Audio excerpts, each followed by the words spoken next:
Pas la peine de chercher sur une carte ou un GPS. Ce village n'existe pas. C'est une utopie. De simples cabanes entourées d'eau qui défient le temps et la modernité. Des familles de la région qui y savourent une vie de Robinson, sans eau courante ni électricité, sans réseau pour le téléphone portable. Bienvenue à Bauduc.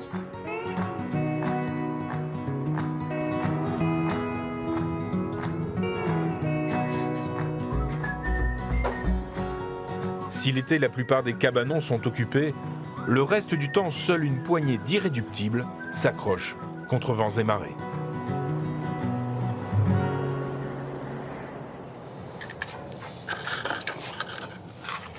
Il y a tellement de vent, ça bouffe le bois, dit.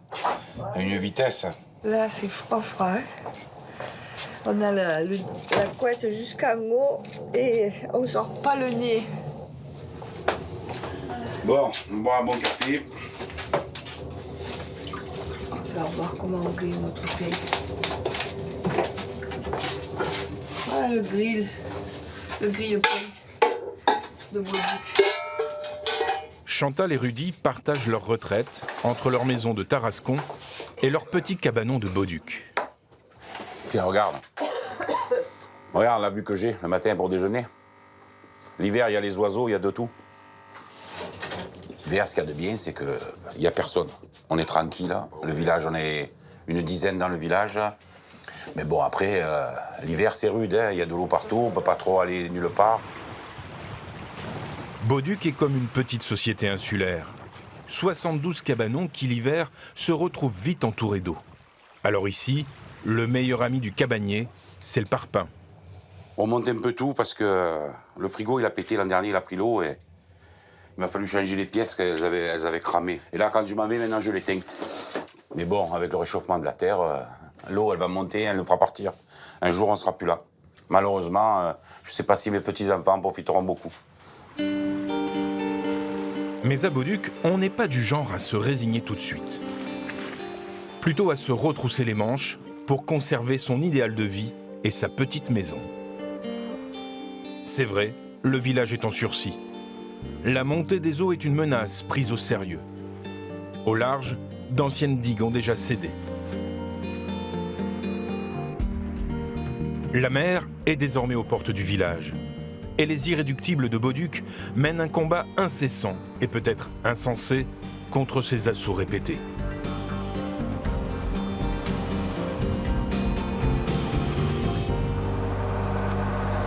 Oh, mets-le jusqu'au bout, là. Jusqu'au bout. Ouais, la contre.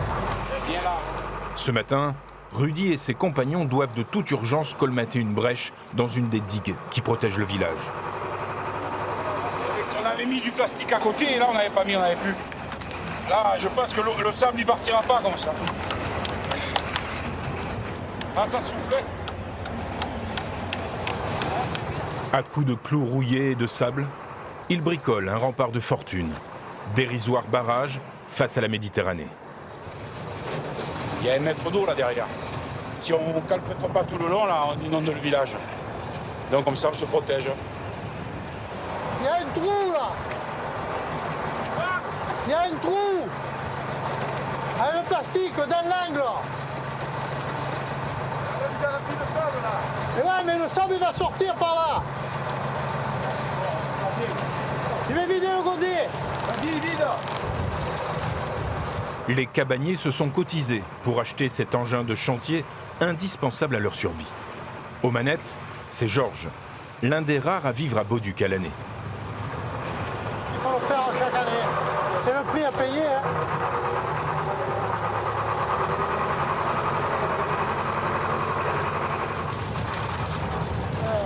Trempée par le sable et l'eau de mer, la machine s'est enrayée. Georges doit battre en retraite. Heureusement, la digue a pu être colmatée à temps. Le village est provisoirement sauvé. Ça me panne. J'ai pété un tuyau hydraulique. Là-bas. À Bauduc, mieux vaut être prévoyant et savoir réparer toutes les pannes. Il faut en effet plus d'une heure de voiture pour rejoindre le magasin le plus proche. Du coup, on découvre que l'atelier de Georges n'a rien à envier aux plus grosses enseignes du bricolage.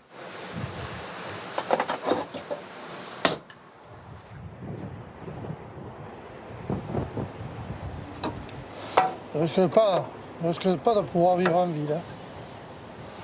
Je suis trop habitué. C'est quoi que tu as mis ici que t'as pas... Ah bah c'est la tranquillité. Hein. Mais une tranquillité toute relative, car forcément avec sa caisse à outils, Georges est sans cesse sollicité. Il y a une roue de bloquée. Non, il n'y a pas de frein, il y a une roue de bloquée. Georges, c'est toujours à vous qu'on fait appel. Hein. Ah ouais, parce qu'ils savent rien faire, ces mecs, tu vois pas. Quand ils seraient plus, se démerderont. Hein. Je les surveillerai, hein, parce qu'il y aura mes cendres. Les cendres sont autour du cabanon. Ouais, les côtes. Dans la vie, Georges est pêcheur professionnel. Il vit à Bauduc depuis 40 ans et a tout aménagé pour être 100% autonome. Alors là c'est la centrale. Tu as un stock de grosses batteries, il y a un régulateur, puis après il y a un convertisseur, 10 gros panneaux solaires. Quand il n'y a pas de soleil, ou tu as les éoliennes, s'il y a du vent, et s'il n'y a pas assez, il y a un groupe électrogène avec des chargeurs qui chargent. Un jour, il y aura l'électricité ici et le courant? Pas du tout. C'est pas souhaitable. On n'en veut pas. Chacun fait son électricité, l'eau, on récupère l'eau de pluie. On en a assez. On n'en veut pas d'électricité. Le jour qu'il y a l'électricité, l'eau courante ici, ça change complètement. Ça n'a plus rien à voir. Encore ils se battent avec la gondesse, quoi. Et moi, ce cabanon, là, tu l'as toujours eu ou... Ouais, c'est moi qui l'ai fait. Ah ouais. Il a plus de... Il a plus de 25, presque 30 ans. Il n'y a aucune règle. Chacun fait la cabane qu'il avait envie de faire. Ou que... moi, la cabane, c'est la cabane de... Quand tu penses à faire une cabane, c'est que tant que gamin, tu faisais des cabanes, ben là, tu réalises ton rêve, tu fais ta cabane. Et nous, c'est un plus que cette cabane, mais c'est notre maison. Ouais. Tous les matins, Bonjour. Chantal fait le tour des cabanes occupées pour prendre des nouvelles de ses voisins. Ouais. Georges n'échappe pas au rituel. Aïe. Ma biscotte préférée. Oui, mal rasée. Je me suis rasé, hein. Ouais, un petit peu, mais tu piques, hein. Ah, il faut. Tu piques. Tu vois ça, lunettes, Georges? Là, pour lire, non. Ah, mais même là, Pourtant, de près, Loin, c'est là, pas... tu y vois bien. Ouais, là, j'y vois. Parce que moi, comme tu travailles, là, il me faut les lunettes. Hein. Sans Georges, je crois que le village serait plus là. Hein? C'est notre pilier, Georges. On a besoin de lui. Hein. Et puis, il sait beaucoup de choses que les jeunes ne savent pas. Et je pense qu'il y a beaucoup de personnes qui l'écoutent. Voilà. Et il y a des personnes qui doivent le craindre. Moi, non, hein, je ne le crains pas. C'est le gros nounours gentil. Parce qu'il est toujours mal rasé. Oui, alors. Elle te met son derrière sur la tête hein, pour se faire caresser.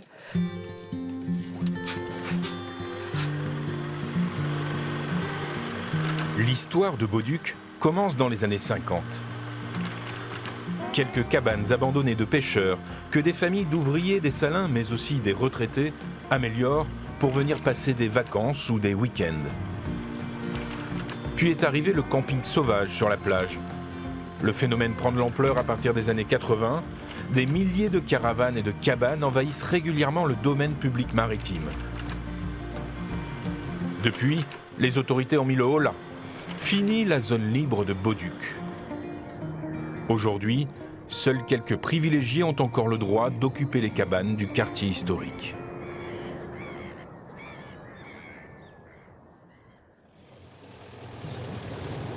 Ce couple, qui emprunte de nuit la piste qui mène à Bauduc, fait partie de ces privilégiés. Bravo, mon cœur. Allez, Bauduc, nous voilà. John et Julie vivent et travaillent en Belgique. Depuis 7 ans, ils n'hésitent pas à faire chaque été plus d'1 millier de kilomètres pour rejoindre l'Eldorado où ils avaient l'habitude de camper. Mais cette fois, c'est différent. Il y a 3 mois, le couple a réalisé son rêve, devenir propriétaire d'un cabanon à Bauduc.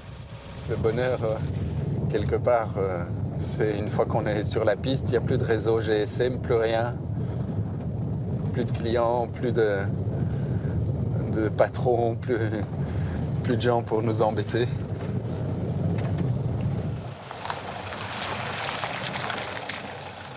Avec leur fils James, ils profitent d'un week-end prolongé pour investir leur nouvelle tanière. Mais non, il n'y a personne, mon cœur. Oui, on est à la maison. Ça sent la souris Oh oui. Chantal est vraiment morte là. Chantal a allumé le feu. C'est qui est venu nous allumer le poêle? C'est Chantal. Ah, c'est sympa d'avoir des amis à Beauduc, tu vois, James? Ouais. C'est un rêve.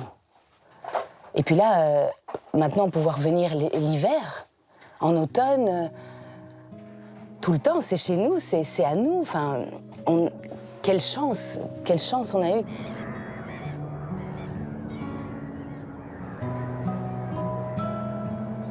D'habitude, les cabanes se transmettent entre proches dans les familles.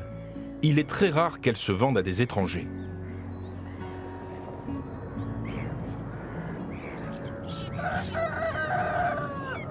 Mais après des années de camping sauvage, d'apéritifs, de fêtes et d'entraide, tout un parcours initiatique, John et Julie ont finalement su se faire accepter des cabaniers historiques. Et c'est cette amitié qui leur a permis, naturellement, de devenir aujourd'hui propriétaires. Ah, mais ça c'est clair qu'au mois de mars on vient. Pour l'anniversaire de Robert. Ah bah oui, bien sûr. Ceux qui cèdent leur cabanon, ils ont envie de le céder vraiment à quelqu'un qui a l'esprit de Beauduc, qui a envie d'y vivre, qui veut entretenir les cabanons, les décorer, en faire un petit bijou à eux, leur petit nid. Et donc voilà, c'est ça qui a fait que on a eu cette opportunité. Regarde. Ah, elle est magnifique. Avec le reflet, Des nuages, ça c'est dans le village. Ouais, ça c'est beau. Ah oui. Ça ne se vend pas devant notaire, ça se cède, ça se transmet. Et donc j'aime bien cette notion de justement de transmission d'un patrimoine finalement plus culturel que purement immobilier. Il faut qu'on arrête de dire les Belges, il faut qu'on dise Julie et John. Mais Voilà. oui. Parce que tous les... Dans le village, ils disaient, alors c'est les Belges? Non, c'est Julie et John. Il y a des personnes d'ici qui ont un cabanon qui ne venaient jamais, mais eux, qui n'avaient pas de cabanon, ils ont le cœur à Beauduc déjà. Donc c'était automatiquement des cabaniers.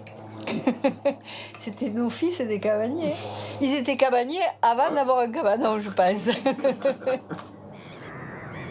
Combien le couple a-t-il déboursé pour acquérir le cabanon? Mystère, on ne le saura pas. John et Julie sont propriétaires du bâti, mais pas du terrain qui appartient à la Société des Salins du Midi. Et c'est le cas pour toutes les constructions de Beauduc. Mais qu'importe, car posséder un pied-à-terre dans ce bout du monde, c'est déjà un privilège. Et donc on va accéder comment par la plage? Un privilège qui s'apprivoise et s'apprend, avec ses codes et ses astuces. Et tu penses qu'on va trouver du bois flotté? Je sais pas, ça dépend de la mer, comment elle est rentrée ou pas, on va voir.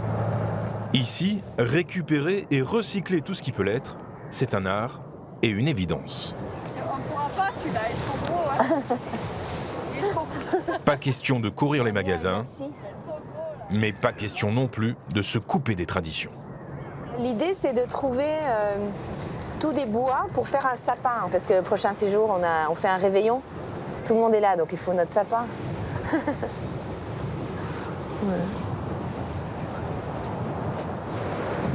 Tu peux prendre et puis tu fais un petit trou là. Ouais. Tu prends une petite ficelle et puis tu prends à ton arbre de Noël. Ah oui, pour faire des Pour faire Des boules de Noël, quoi. Ouais.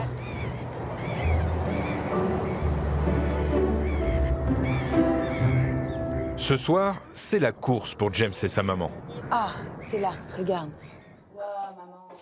Maman, il faut faire beaucoup plus que ça. Oui, mais on fait à chaque fois, parce que pour les doses... Julie a invité une partie du village pour son anniversaire. Tu sais que tu dois bien tout coller ensemble, hein. Tu peux tout écraser.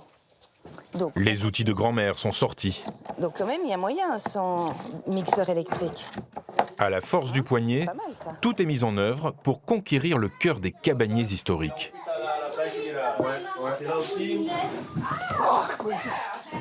faut arriver à s'entendre avec tout le monde, hein, parce que si tu commences à arriver ici et tu t'entends avec personne, tu peux pas rester.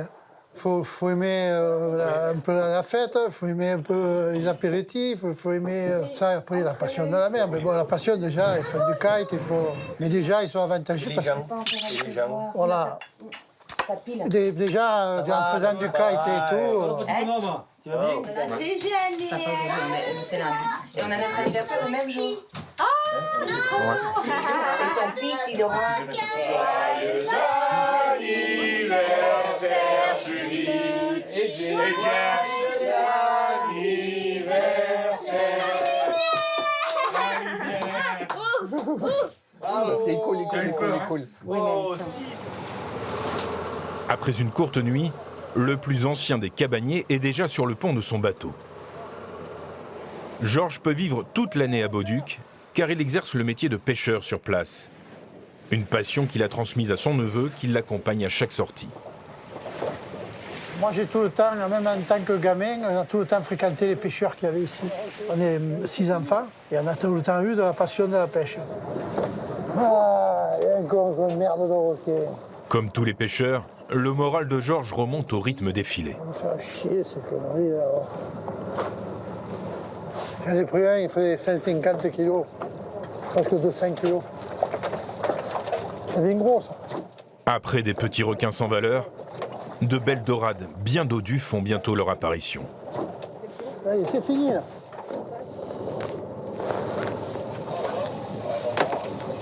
Ça fait longtemps qu'elle n'a pas pris des grosses comme ça. Une belle pêche que le neveu de Georges ira vendre à la criée de Port-Saint-Louis-du-Rhône. Et t'as mis des petites boules dessus, mon cœur. À terre, le bois flotté ramassé la veille entame une seconde vie dans la nouvelle maison de John et Julie. Il est mignon ton malheur, Berthaud. Petit à petit, toute la famille s'approprie son petit coin de paradis. On est sans ordinateur, sans travail, sans... ce qui est l'opposé de ma vie ou de notre vie en Belgique, où on court tout le temps. Et c'est comme ça que je décris Bauduc, enfin, c'est une parenthèse. C'est la liberté, Bauduc. C'est le bonheur total. Attention. À 12h. Voilà. Regarde-le au zénith.